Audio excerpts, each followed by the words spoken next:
नमस्कार, मैं रवि कुमार पांडे आप लोगों के साथ और आप देख रहे हैं तरंग 24 न्यूज़।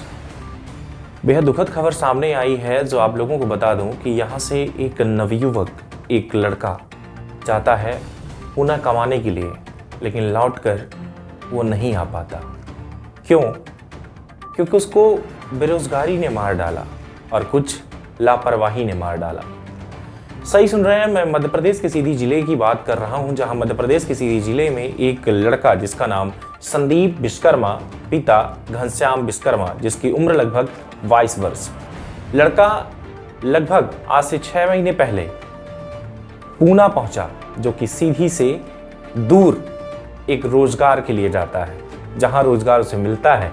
अपने बहन और अपने जिया जी के साथ वो रहता है। बहन और जीजा उसके साथ रहते हैं, उसका साथ देते हैं। हाल ही में उसका एग्जाम होने वाला है, जिसको लेकर के वो उनसे चर्चा करता है और अचानक ही बिना टिकट के और बिना रिजर्वेशन किए वहां से ट्रेन से वापस आता है। पूना से तो वो ट्रेन बैठ जाता है, लेकिन घर नहीं पहुंचता। ये वारदात 12 तारीख की है, जब वो घर नहीं पहुंचता है। घर ना पहुंचने का कहानी जो है वो बेहद दर्दनाक है।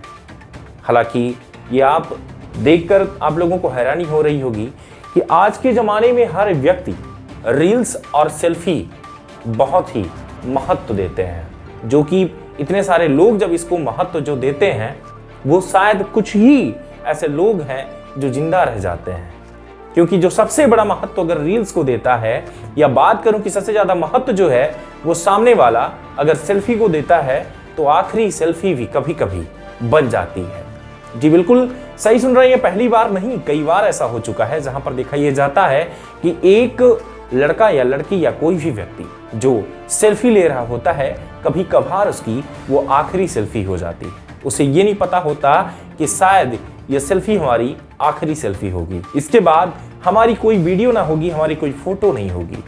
एनी टाइम वो सेल्फी लेते रहते हैं। कई रिस्की, कई ऐसी चीजें होती हैं जिसको वो कहीं नहीं देखते, बल्कि उनकी नजरों में अगर कुछ होता है तो होता है सिर्फ फोटो या उसकी वीडियो। ऐसी वीडियो स्क्रीन पर इस टाइम पर आप देख रहे होंगे, जिस वीडियो में एक लड़का रेलवे के यानी कि ट्रेन में फाटक के पास बैठा हुआ है, फर्श पे बैठा है, जो फर्श ट्रेन की है। वहां पर बैठने के बाद वो अजीबो गरीब वीडियो बनाता है, जो कि ट्रेन के बाहर अपना हाथ फैलाकर उस वीडियो को शूट करता है।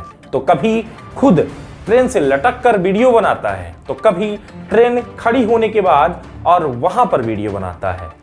जब लड़का कटनी पहुंचता है, इस्लामाबाद रेलवे स्टेशन और इस्लामाबाद पुलिस थाने के आसपास, उस टाइम पर उसकी बॉडी कहीं ना कहीं किसी झटके की वजह से या किसी के लात मारने यानी कि पैर मारने की वजह से वो लड़का बाहर गिर जाता है। इस बात की अभी तक पुष्टि नहीं हो पाई कि वो ट्रेन से बाहर कैसे गया, उस झटका उसे कैसे लगा, इस बात की पुष्टि नहीं हो पाई। और ना ही उस टाइम पर वहां पर कोई उसके साथ, उसके रिलेटिव या दोस्त या फ्रेंड, कोई भी ऐसा व्यक्ति मौजूद नहीं था जो कि इस पूरे मामले में बता सके कि आखिर में उसके साथ हुआ क्या था। लेकिन जब उसके घर वाले 12 तारीख के बाद से जब पूरे घर में ढूंढ डाले और खगाल डाले कि भाई आखिर में ना वहां है ना यहां है, तो लड़का आखिर में जब बात किया था कटनी मैहर के आसपास, तो अब तक लड़का है तो है कहां।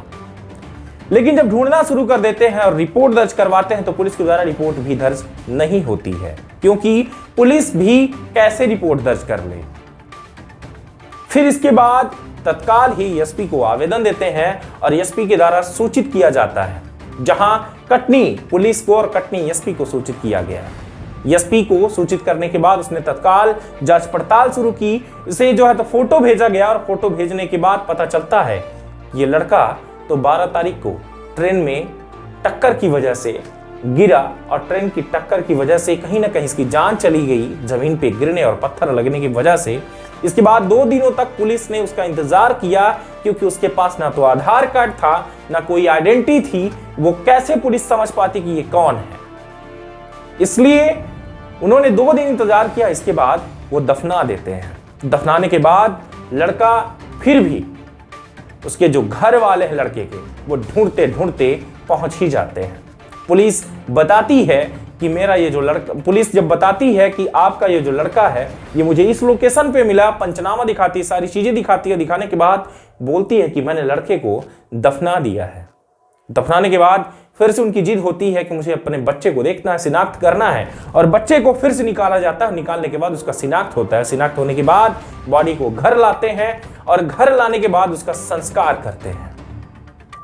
इतनी बड़ी स्टोरी बताने का कोई खास वजह नहीं था, वजह सिर्फ इतना था कि अगर अपने ही जिले में रोजगार हो तो हम पूना क्यों जाएंगे।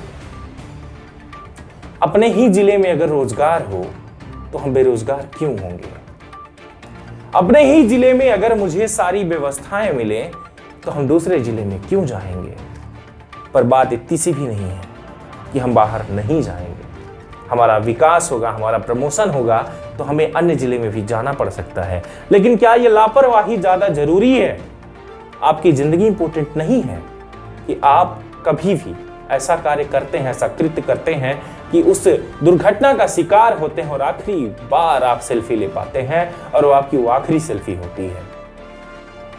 तो आज के रील्स के जमाने में जब आप कहीं भी जाते हैं तो रील्स बनाने से पहले ये देख लीजिए कि कहीं आप उस खतरे के जो आप पाल रहे हैं, जो आपके चारों तरफ घूम रहा है वो खतरा, उससे टकराने तो वाले नहीं हैं आप। और अगर टकराने वाले हैं तो क्या करेंगे ऐसी सेल्फी का? जिंदगी रही तो बहुत सेल्फी ले लेंगे, जिंदगी रही तो बहुत रील्स बना लेंगे, जिंदगी रही तो बहुत कुछ कर लेंगे। सबसे ज्यादा इंपॉर्टेंट है आपकी अपनी जिंदगी। वो पिता कैसे उस दर्द को बर्दाश्त करता रहा, उसके माँ जो उसकी माँ है वो कैसे बर्दाश्त करती रही उस पीड़ा को, उसका जो भाई है कैसे बर्दाश्त करता रहा। आप अंदाजा लगा सकते हैं कि इस टाइम पर वो क्या बीत रही होगी उनके घर पे और क्या उनके परिवार पे। आखिरी बात कहना चाहूंगा आप सभी से, तरंग 24 न्यूज टीम की तरफ से, मैं अपनी खुद की तरफ से आप सभी से निवेदन करता हूं कि अपने पूरे परिवार, अपने कहीं ना कहीं जो समाज है उनकी रक्षा के लिए ऐसी रील्स में कंपटीशन ना करें कि एक अगर पटरी पे बना रहा है तो दूसरा ट्रेन के ऊपर चढ़ के बनाए, नहीं तो करंट का झटका लगेगा और आपकी जान चली जाएगी। तो बहुत बहुत धन्यवाद। ऐसी खास खबरों के साथ आप जुड़े रहें।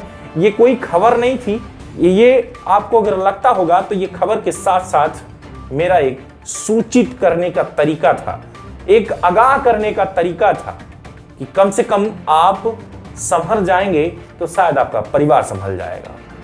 बहुत बहुत धन्यवाद। ऐसे खास खबरों के साथ जुड़े रहें। तरंग 24 न्यूज़ फिर मिलता हूं बड़ी खबर के साथ, तब तक के लिए नमस्कार, जय हिंद।